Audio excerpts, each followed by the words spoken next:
Bonjour à toutes et à tous. Juste avant de commencer cet épisode, je voulais vous rappeler que Passion médiéviste est un podcast indépendant et autoproduit, sans publicité, sans studio derrière qui m'aide. Et c'est possible grâce au soutien des auditeurs-auditrices sur Patreon et Paypal, avec en contrepartie l'accès aux coulisses du podcast, des écoutes en avant-première et plein d'autres choses.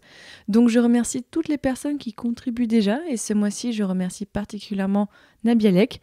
Allez, c'est parti, on lance l'épisode du jour. J'espère qu'il va vous plaire. Bonne écoute. Le Moyen-Âge est à la mode et j'en suis très heureux parce que je crois que cette époque a été absolument décisive. Je t'ai dit qu'elle soutenait sa thèse le 28 ? Une thèse sur quoi ? Les chevaliers paysans l'ont mis au lac de Paladru.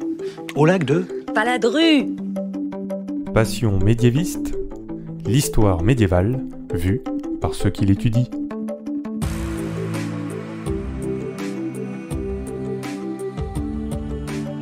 Est-ce que vous savez tout du Moyen-Âge ? Mais d'abord, qu'est-ce que le Moyen-Âge ?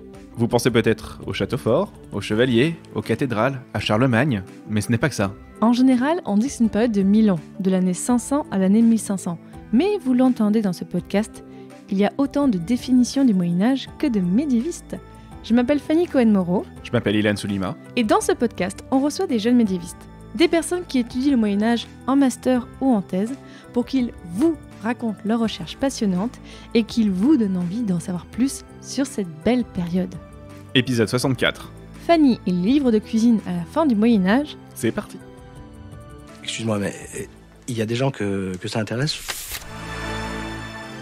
Bonjour à toutes et à tous. Comme vous avez pu l'entendre dans l'introduction, aujourd'hui nous tentons quelque chose. Oui, une nouveauté, une première, une exclusivité mondiale. Aujourd'hui, je ne suis pas seule pour enregistrer ce podcast. J'ai le plaisir d'avoir comme co-intervieweur Ilan Soulima. Hello Ilan. Bonjour. Les auditeurs te connaissent parce qu'ils ont pu t'entendre dans l'épisode 13 du podcast, mais aussi dans les Super Joutes Royales où tu es le supporter number one de Charlemagne. Et donc aujourd'hui, nous allons faire cette interview à deux. Parce que oui, l'épisode s'appelle Fanny et les livres de cuisine, mais c'est pas moi l'invité, hein. C'est Fanny Le Goff. Bonjour Fanny.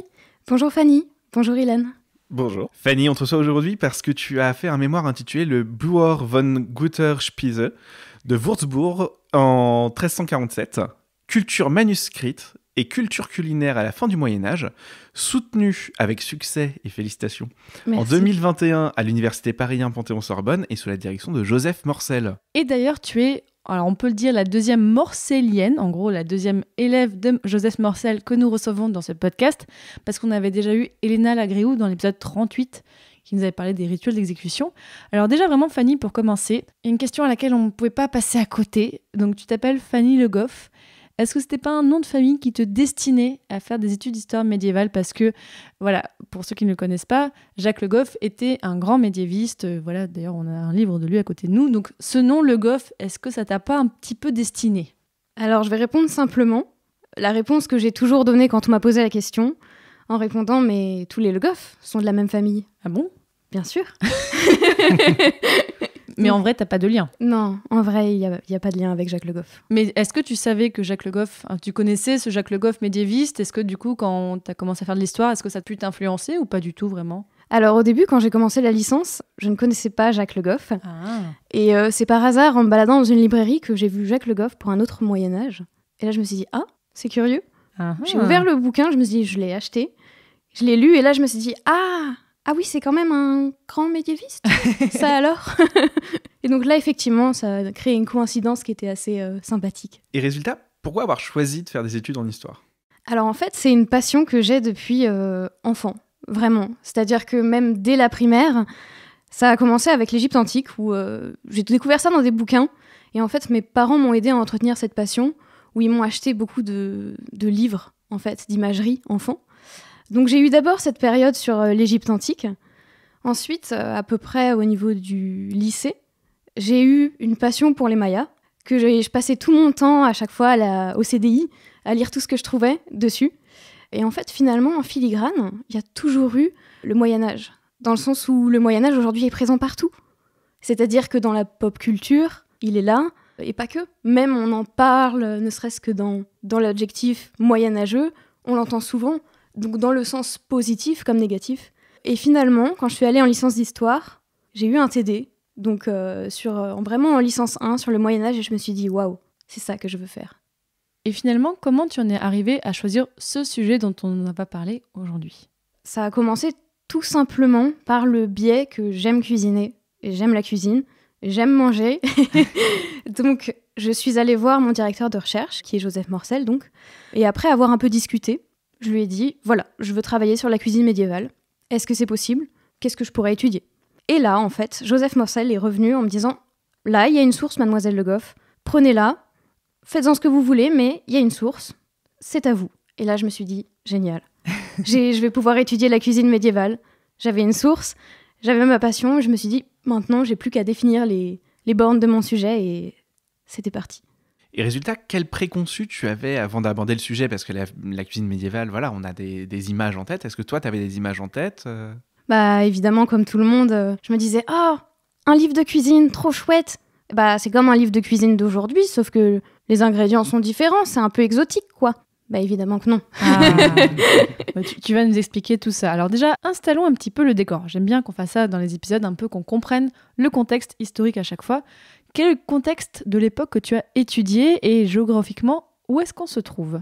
Donc en fait, on se trouve dans l'espace germanique qui est l'Allemagne, mais finalement, l'Allemagne, c'est plutôt le Saint-Empire romain germanique.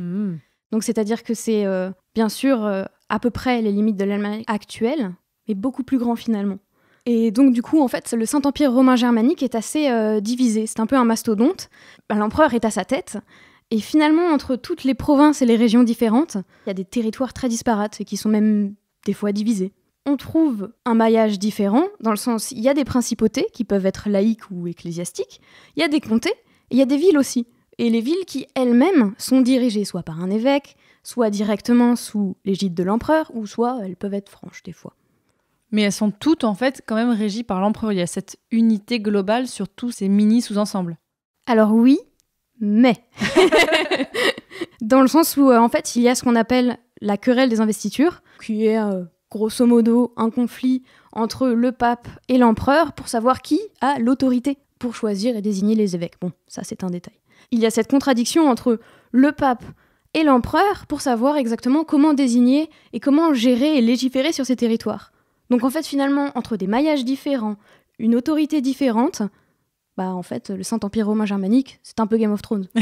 Donc en fait, à cette époque, il y a l'empereur Charles IV, qui vient juste de monter sur le trône et qui est un Luxembourg. Et géographiquement, sur quelle ville est-ce que tu as travaillé ? Où est-ce qu'elle se trouve aujourd'hui ? Alors en fait, j'ai travaillé sur Würzburg, qui aujourd'hui se situe dans le nord-ouest de la Bavière. Et qui s'appelle toujours comme ça ? Alors, elle s'appelle toujours Würzburg, mais en fait, c'est pas exactement la Bavière, c'est une région qu'on appelle la Franconie. Pour vous aider à la situer, vous prenez Francfort, vous prenez Nuremberg, et à mi-distance entre les deux, c'est Würzburg.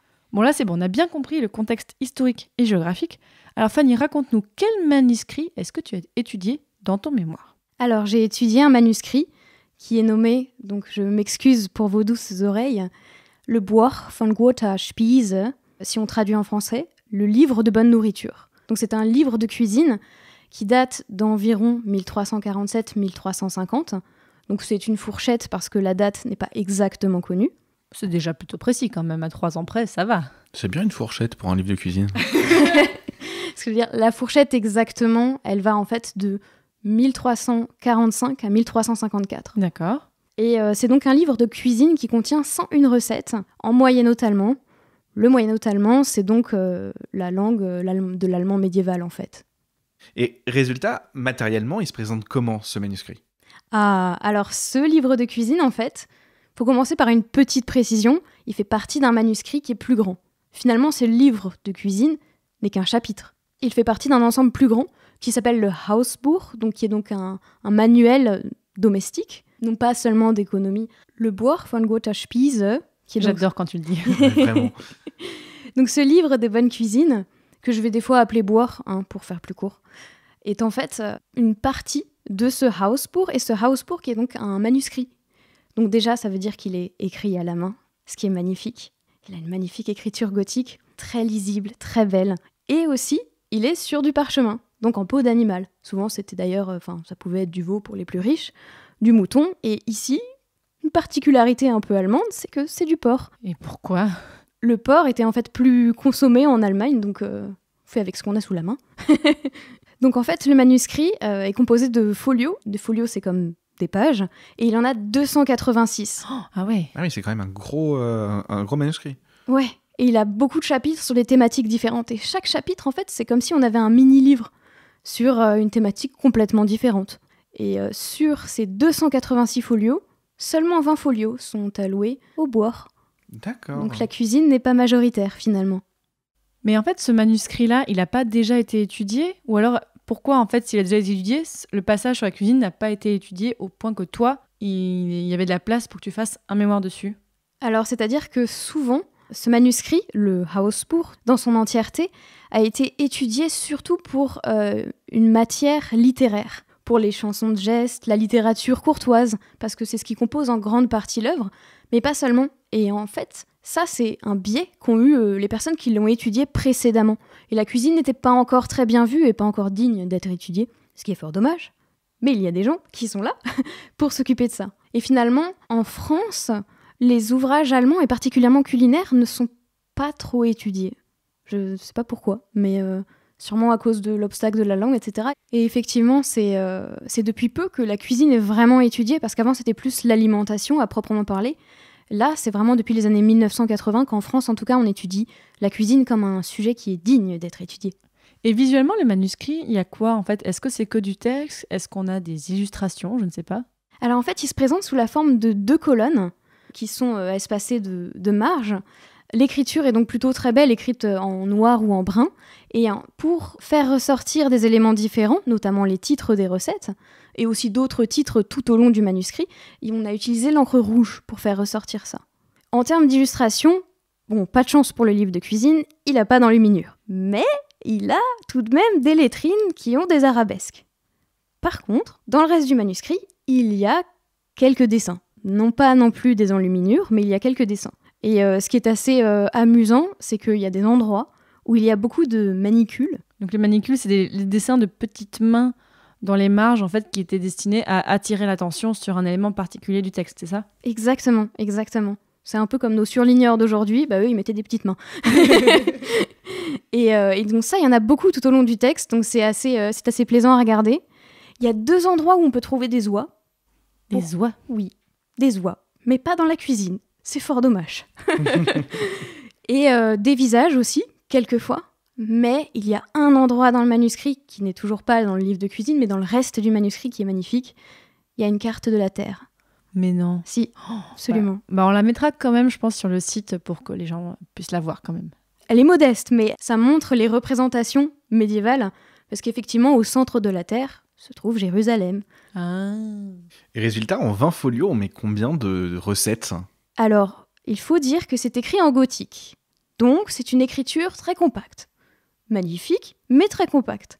Donc, on peut mettre pas mal de recettes. Donc là, en tout, il y en a 101. 101 recettes en tout, sur 20 pages. Et il y a très peu de sauts à la ligne. Donc, c'est vraiment les unes à la suite des autres. Et encore, il arrive que des titres aient été oubliés. Donc, on les met dans la marge en petit. Et pour s'y retrouver, comment? Il y a un sommaire, il y a quelque chose? Ou est-ce qu'il fallait parcourir tout le folio pour trouver la recette de l'oie à l'amande, par exemple? Alors oui, il y a un sommaire absolument pour tout le manuscrit, chapitre par chapitre. Mais il n'y a pas de sommaire dans les recettes mêmes, en fait. Ça arrive plus tardivement. Mais pour nous consoler si on est perdu dans la cuisine, il y a toujours une numérotation, des recettes 1 à 50, et après, débrouillez-vous. Mais bon, les titres sont en rouge, ça aide. Donc effectivement, c'est pas encore complètement ça. Et en fait, la cuisine qui est présentée dans ce manuscrit, comment ça nous renseigne sur l'alimentation au Moyen-Âge? Qu'est-ce qu'on a en fait comme type de recettes? Est-ce que c'est plutôt des recettes avec beaucoup de viande? Est-ce que c'est plutôt des recettes saines ou très diversifiées? Alors effectivement, il y a quand même une grande diversité de recettes, mais globalement, il y a quand même des recettes de viande qui reviennent souvent. C'est-à-dire que l'ingrédient principal, c'est la viande, et ensuite il y a un accompagnement, une sauce, un brouet, c'est-à-dire un bouillon, un ragoût. Donc il y a la viande, mais ce n'est pas non plus la recette qui fait 100% de toutes les recettes dans le livre.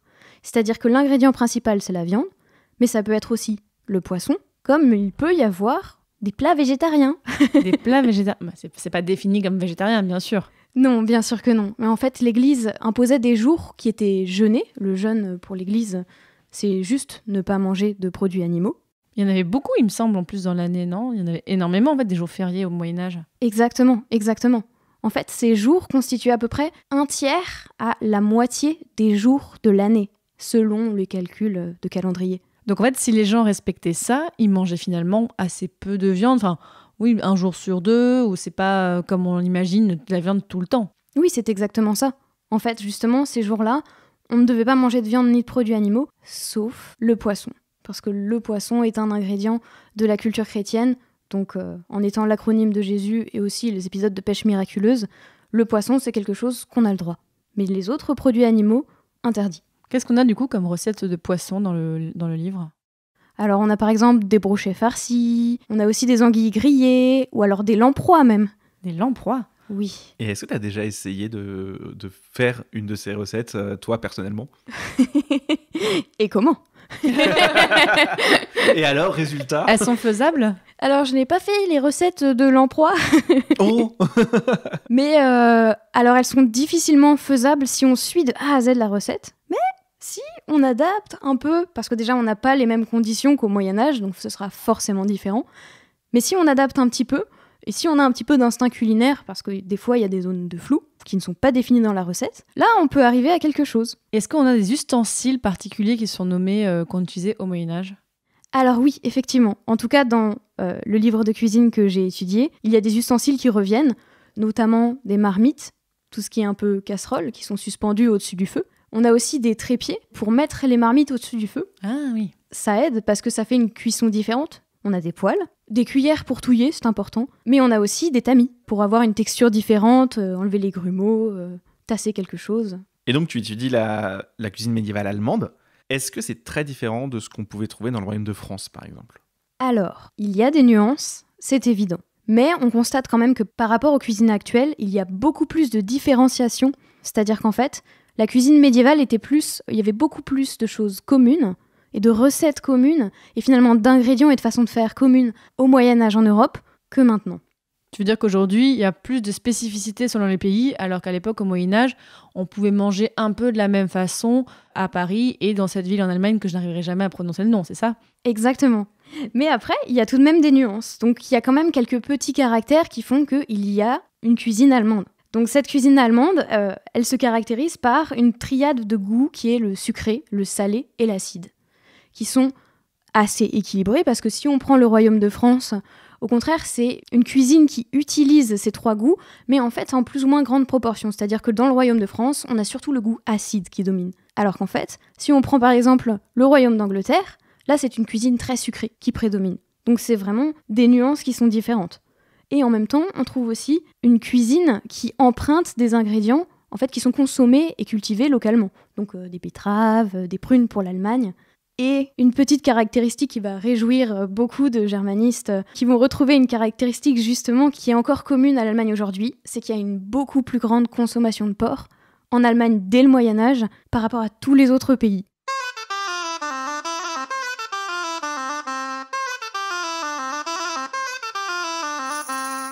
Recette 69, une compotée de pommes. Si tu veux faire une compotée de pommes, prends alors de belles pommes et épluche-les. Écoupe-les et mets-les dans de l'eau froide et fais-les cuire dans une marmite. Et mélange-les avec du vin et du saindoux. Et bats des œufs avec le blanc et avec tout le reste et ajoute cela. Et cela est une bien bonne farce. Et ne sale pas trop. Extrait du livre de recettes traduit par Fanny Le Goff.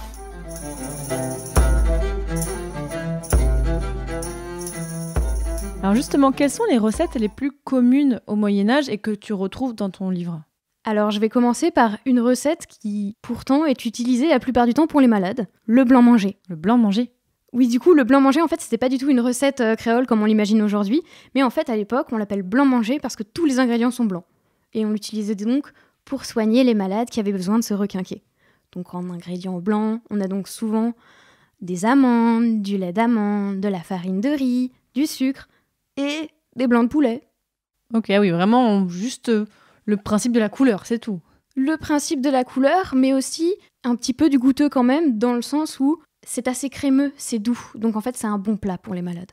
Donc après, il y a d'autres plats, il n'y a pas que les plats pour les malades, effectivement. On trouve aussi une sauce qui est très générale à beaucoup de pays au Moyen-Âge, notamment la sauce cameline, qui porte son nom parce qu'en fait, la couleur fait allusion à la robe d'un chameau. Oui. Et donc dedans, on utilise de la cannelle, de la mie de pain, souvent noire ou brûlée pour cette couleur sombre, pain brûlé, et aussi du vin, pour vraiment avoir cette couleur chameau. Donc il y a encore des sauces un peu sympas comme ça. Mais après, si je veux revenir de façon générale, parce que là, c'est des sauces, des plats particuliers, de façon générale, au Moyen-Âge, il y a des plats qui sont très répandus partout au Moyen-Âge et qui sont facilement consommables, comme les tourtes. Ça, c'est vraiment une grande spécialité médiévale. Les pastés, donc ça, c'est le petit nom des tourtes, en tout cas en ancien français. On trouve aussi des galettes et des beignets et des darioles, par exemple, qui sont des petites tartes, des tartelettes, ou alors des oublis, qui sont des gaufres. D'accord. Voilà. Donc on a vraiment une diversité de choses qui peuvent être toutes prêtes à manger, à emporter, quand on veut. Et au moment des fêtes, qu'est-ce qu'on cuisine plutôt ? Alors en fait, justement, au moment des fêtes, c'est vraiment un moment où on se fait plaisir sur la nourriture. Et si on se fait plaisir, c'est non pas seulement gustatif, mais c'est aussi visuellement. C'est donc des plats qui sont tellement somptueux que finalement, ce sont des plats qui sont dignes des nobles et des grands seigneurs. Donc, par exemple, ce sont des plats qui sont bons gustativement, mais qui sont surtout faits pour faire le show. Enfin, vraiment. C'est quelque chose, on les voit, on se dit waouh, on les présente. En plus, petite précision, quand on mange au Moyen-Âge, en général, en termes de banquet, c'était en forme de U, les tables, pour qu'au milieu, il y ait des représentations, des jongleurs, ou quand on amène les plats, ça donne vraiment quelque chose de spectaculaire. Et forcément, j'ai regardé dans le boire quelques petites recettes sympas, et effectivement, il y a des recettes de show, des recettes qui sont magnifiques, somptueuses. Notamment, on trouve une volaille, qui est donc un héron, qui est cuit entièrement, qui est rôti, et qui est assemblé ensuite, fait comme s'il n'avait pas été cuit, comme s'il était vivant. Mais non. Il est même mis sur une planche, sur une galette, et tout autour de lui est fait une couronne de brochettes. Donc c'est même précisé qu'il faut l'amener à son seigneur. Donc voilà, c'est vraiment un plat de show, quoi. Il y en a aussi quelques autres qui sont sympathiques, comme notamment une tête païenne. Pardon ? Qu'est-ce donc ? Oui. Et c'est une tête de veau qu'on a rôtie et qui a été cuite et colorée à l'aide de safran pour qu'elle soit jaune. Et ensuite, c'est bien précisé, j'invente vraiment rien, ensuite c'est précisé qu'on prend du blanc d'œuf qu'on cuit, qu'on découpe en forme de fleur et qu'on met sur la tête de la tête de veau. Ah ouais, là pour le coup, on ferait plus ça aujourd'hui. Autant le héron, je me dis, allez, pour s'amuser, on peut le faire. Là, c'est pas trop l'ambiance pour aujourd'hui. Tu viens de parler, d'évoquer les différentes classes sociales, donc la noblesse, mais aussi les gens qui voudraient s'en rapprocher avec la nourriture. Justement, ton manuscrit, ces recettes s'adressent à qui ? Et alors c'est là qu'effectivement, la nuance est très sympathique à voir parce qu'en fait, ce recueil de recettes, donc le boire, est à la base issu d'un bourgeois. Et un bourgeois, finalement, où est-ce qu'il se place entre, si on prend les extrêmes pour grossir les caractères, entre une cuisine de paysan et une cuisine de grand seigneur. Et c'est là que ça devient intéressant parce que justement, le bourgeois, il emprunte aux deux. Bien sûr que là, je viens d'évoquer les plats qui font le show, qui sont magnifiques. Là, il emprunte effectivement au seigneur. Mais pour autant, il y a aussi des compotés qui sont beaucoup plus simples, sans être non plus des plats de paysans, parce qu'on rajoute des épices histoire de rendre ça quand même sympa, etc. Mais en fait, le bourgeois emprunte aux deux pour faire une sorte de fusion de sa propre cuisine. Et finalement, est-ce que c'est courant un livre de cuisine en 1347 ? Finalement, pas tant que ça. Parce que la culture écrite est surtout l'apanage quasi exclusif des ecclésiastiques. Et donc effectivement, en fait, on assiste à une culture laïque qui devient de plus en plus importante. Et c'est vraiment à partir du XIIIe qu'elle commence, fin du XIIIe, mais surtout XIVe, donc le siècle de notre livre de cuisine. Et c'est un des premiers livres de cuisine, c'est même le 4e. Donc il y en a eu au début un en Angleterre, un déjà au Danemark et un en Catalogne. Mais celui-là, c'est le 3e de toute l'Europe. Mais en termes d'exemple allemand, c'est le tout premier. C'est aussi pour ça que dans le milieu germanophone, il est plutôt connu. Mais résultat, c'est le premier qui nous soit parvenu. Comment justement ce manuscrit il a été conservé ? Pourquoi et comment est-ce qu'on a gardé un manuscrit de cuisine jusqu'à nos jours ? Alors c'est vrai que ce manuscrit en particulier a un chemin très spécifique, parce que finalement, est-ce qu'il a été conservé par erreur ou pas ? Ça, c'est finalement presque le hasard qui décide de ça. Et pourquoi on n'a pas eu d'autres manuscrits culinaires avant ? Ça peut être dû à la conservation des sources. Mais en fait, comme je le disais, comme c'était plutôt l'apanage des ecclésiastiques, pourquoi parler cuisine alors qu'on a des livres d'heures qui sont bien plus utiles ? Oui, on Voyons. peut se dire qu'on n'a pas eu forcément beaucoup avant, mais on ne sait pas si c'est tout à fait le premier, mais il devait être dans les premiers à l'époque. Oui, exactement. En fait, on ne sait pas si c'est le premier, mais vu que c'est le premier de par sa conservation a posteriori, bon, on en fait le premier. Mais ça ne veut pas dire que ça l'est vraiment. Et le boire, en fait, a eu une conservation, lui, particulièrement spécifique, notamment dû au fait qu'il est resté accroché, il est resté stocké dans la bibliothèque de l'endroit où il a été produit. Il y a dormi, on ne sait pas trop ce qui s'est passé pendant ce temps-là. Ensuite, il a été racheté au XVIe siècle par un évêque qui a fait ses études à Würzburg. Il l'a acheté, et ensuite, il a déménagé à Augsbourg avec. Donc là, l'ouvrage en question a quitté Würzburg, et ensuite, dans des circonstances un peu mystérieuses, il a légué sa bibliothèque à l'université d'Ingolstadt, qui par la suite est devenue l'université de Landshut, qui finalement, aujourd'hui, est l'université de Munich, lieu où on peut le consulter en fait. Donc il n'a pas tant bougé que ça, en fait. Exactement. Finalement, ces 2 siècles, on ne sait pas trop ce qui s'est passé, mais vu que le boire a été recopié par d'autres manuscrits qui se sont inspirés de lui, il a dû être finalement un peu transmis et véhiculé au sein de l'espace würzbourgeois.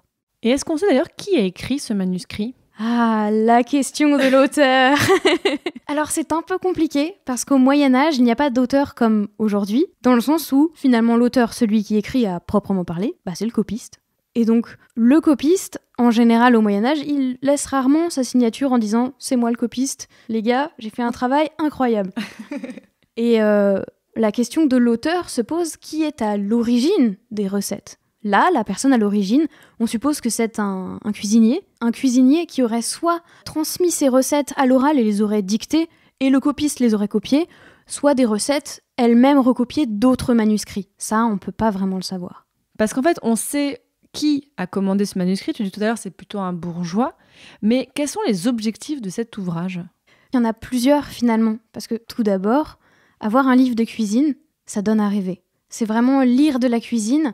Ça donne l'eau à la bouche, ça donne de l'imagination. Donc ça, c'est vraiment le côté très superficiel.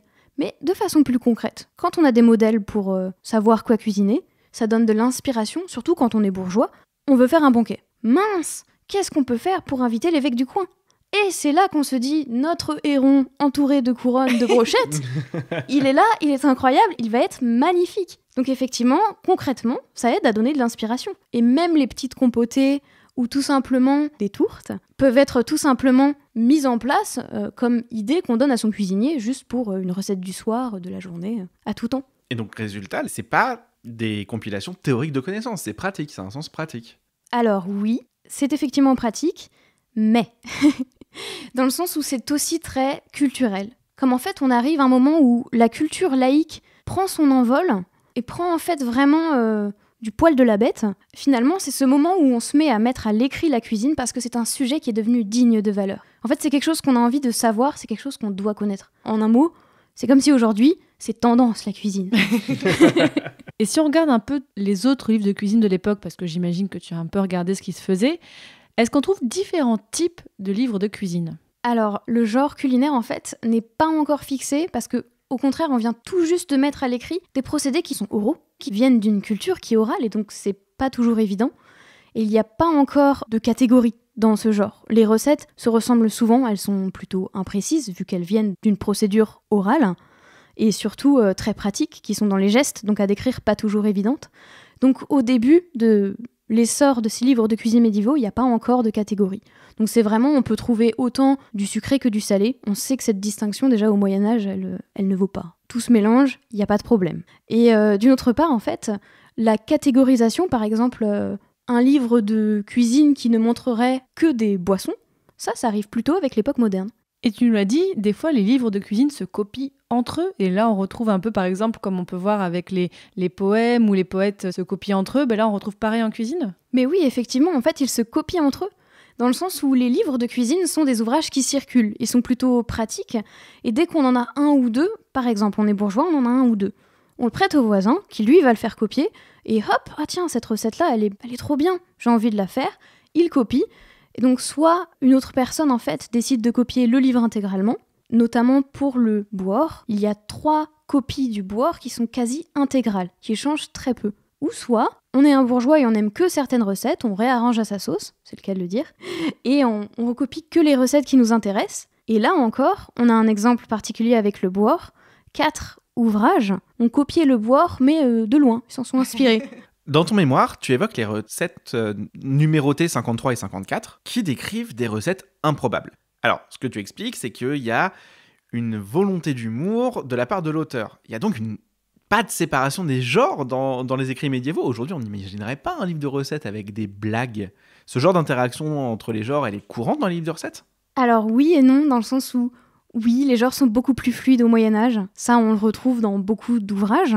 Mais effectivement, les blagues au sein d'un réceptaire, donc ce recueil de recettes, non, c'est pas si courant, effectivement.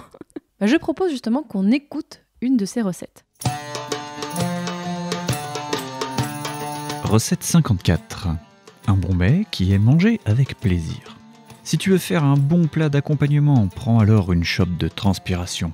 Cela rend l'estomac bien chaud. Et prends du gras de cailloux. Cela est bon pour les vierges qui sont boiteuses. Et prends des mûres et des fraises de jardin. C'est la meilleure des choses. Si tu n'es pas insensible des sens, prends alors de vertes feuilles de vigne. Tu dois prendre des joncs, de la livèche et de la menthe. Ce sont de bonnes épices pour 2 gros paix. Prends des talons de chardonneret et des pattes de mouche. Cela rend le repas très doux. Cela est bon et peut très bien être un bon et délicieux petit mets à faire saliver. Ah, et ne sale vraiment pas trop étant donné que c'est un bon mets. Cela est une bonne leçon pour de bons plats. Extrait du Bouor von Guter Spesse, traduit par Fanny Le Goff.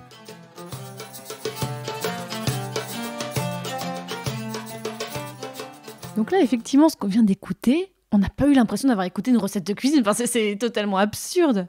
Et bien justement, on pense que c'est pour faire une pause dans la lecture. C'est vraiment pour avoir ce côté drôle, plaisant. Oui, en plus, c'est la 54, donc c'est pile au milieu. C'est pas un hasard, effectivement, si elle est placée là. Mais oui, effectivement, ça tombe très bien parce que c'est pile au milieu du livre. Petite pause pour la lecture. Après l'effort, le réconfort. Vous savez, c'est quand même pas grave de pas savoir faire des tartes, hein. Non, vous en faites pas. Oh, mais je m'en fais pas, je vais m'entraîner jusqu'à ce que ça marche. Vous voulez dire que vous allez en refaire? Tous les jours? Tous les jours? Non, mais je vais varier les fruits, vous inquiétez pas. Et vous allez varier la pâte aussi? Non, mais n'exagérez pas non plus, je vous demande quand même pas de manger des briques. Sans vouloir la ramener, la seule différence concrète avec des briques, c'est que vous appelez ça des tartes, hein. Si vous faisiez des confitures, mère, les petits-enfants, ils adorent ça. Ouais, puis ils pourraient en manger tout de suite au moins. Tandis que ça, avant 1 an, ils ont pas assez de chicots de toute façon. Ah, puis attention, faut pas s'amuser à attaquer ça avec des dents de lait, hein. On l'a dit, tu as donc soutenu ton Master 2. Félicitations encore. Résultat, tu as un petit peu exploré ce monde merveilleux qui est celui de la recherche. Qu'est-ce qui te plaît dans le monde de la recherche ? Alors, ce que j'ai beaucoup aimé, déjà, c'est de pouvoir choisir son sujet et d'élaborer sa propre théorie. Dans le sens où, pour mon cas, les livres de cuisine, ça a déjà été vu. Mais ça n'a pas été vu sous l'aspect culturel. Et donc, finalement, c'est un nouveau champ qui s'ouvre, un nouveau champ qui s'est ouvert à moi. Donc ça, j'ai beaucoup aimé. Et aussi, de façon très concrète, aller en bibliothèque, aller en archives, essayer de trouver des choses qu'on ne trouve pas. Et donc ça, c'est finalement être un peu entre un enquêteur, un véritable Indiana Jones de l'archive, voire même des livres médiévaux. Et est-ce que tu as pu le voir, le manuscrit, en vrai ? Parce que malheureusement, tu as passé ton mémoire pendant une période un peu compliquée à cause d'une pandémie, un truc comme ça. Donc est-ce que tu as pu y aller ou pas du tout ? Non, effectivement, c'est là qu'est le couac. Dans le sens où je suis allée donc à Munich en première année. Là, il n'y avait pas encore le Covid, et donc j'ai pu demander à voir le document que j'ai étudié, le fameux Bouor von Guter Spisse. Mais en fait, on m'a refusé l'accès parce que j'étais en M1. Donc on m'a dit « Ah, c'est pas un vrai sujet, vous êtes juste en début, on va pas vous ouvrir les archives d'un document qui date de si longtemps pour juste un étudiant de master. » Finalement, ce qui s'est passé, c'est que je me suis dit « C'est pas grave, je reviendrai la 2e année avec un vrai sujet. » J'ai demandé une lettre de recommandation, j'étais prête. Et à cause du Covid, en fait, tout était fermé. Donc j'ai même pas pu y avoir accès, même pas pu tenter finalement. En Allemagne, il y a vraiment un but de conservation. Et aussi, comme c'est un document très ancien, on m'a donné comme motif que étant digitalisé, je n'ai pas besoin de voir le document en vrai. Oui, il est déjà numérisé. Enfin, tu as pu voir des photos ou pas ? Ah oui, la version digitalisée est très bonne, de très bonne qualité. Mais personnellement, je trouve que ça ne donne pas tout. Il faut voir la matérialité du livre parce que ça a quand même une certaine importance. Puis pour le plaisir aussi. On l'a dit, tu as été dirigé par ton mémoire par Joseph Morcel, donc qui est un historien et qui enseigne donc à Paris 1. Comment ça s'est passé de travailler avec lui ? Ça s'est très bien passé. Dans le sens où Joseph Morcel est un prof qui est très critique et exigeant. Donc déjà, il faut vraiment savoir à quoi s'attendre et il faut travailler. Mais ce que j'ai beaucoup aimé, c'est qu'en fait, ça a pris une certaine façon de penser, déjà notamment par élaborer des cadres théoriques pour étudier l'histoire, importants. Notamment avoir plus que juste des notions, mais connaître un peu la sociologie, l'ethnologie, l'anthropologie, ces bases-là pour avoir vraiment des cadres théoriques de la pensée. Et c'est finalement ce qu'on a vu tout au sein du séminaire de Joseph Morcel, c'est-à-dire la pépinière. Ah oui, c'est vrai. Il a passé ses séminaires comme ça. Donc, rappelez-vous l'épisode avec Elena, elle nous avait déjà un peu décrit ce système qu'il a un peu particulier.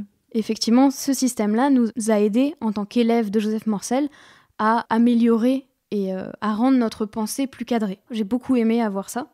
Et malgré tout, même si c'est un prof très exigeant qui a vraiment des exigences hautes, ça reste quand même quelqu'un de très humain et bienveillant. Ça, c'est pour toutes ces raisons que ça s'est bien passé.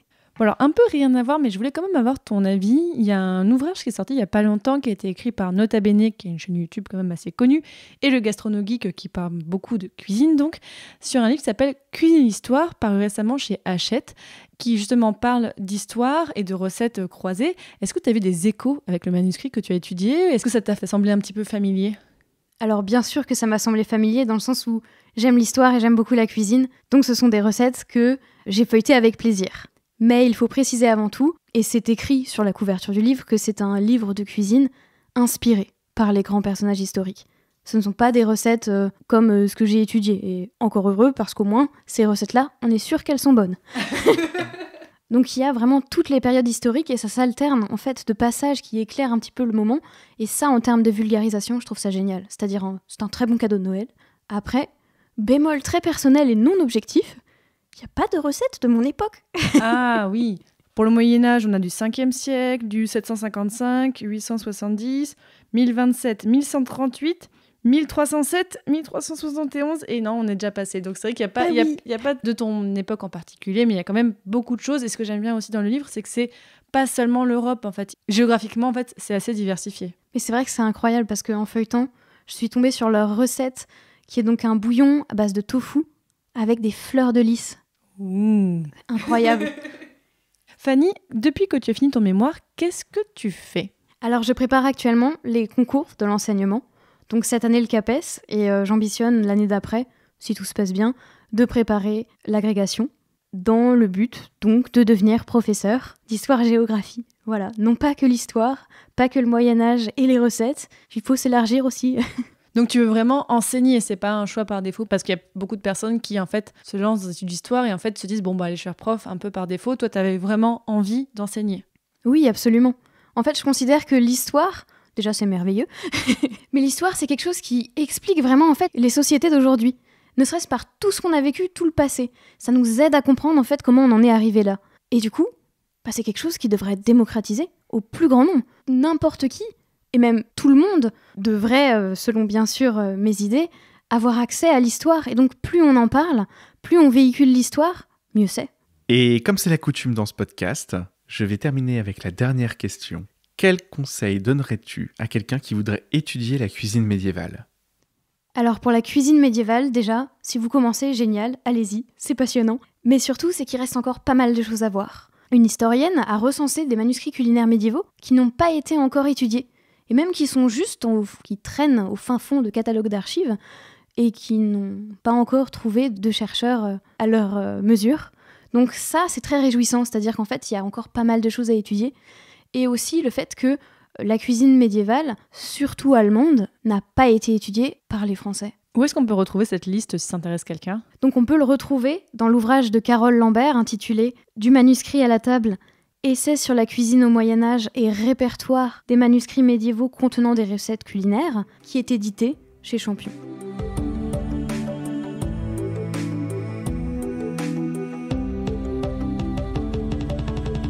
Désormais, chers auditeurs et auditrices, vous en savez beaucoup plus sur la cuisine en Allemagne au Moyen-Âge et bien sûr sur les livres de recettes. Donc merci beaucoup Fanny Le Goff, c'était passionnant. Je suis sûre que ça va intéresser beaucoup de gens et je pense qu'on fera bientôt d'autres épisodes sur la cuisine, enfin je l'espère. Donc merci encore Fanny. Merci Fanny.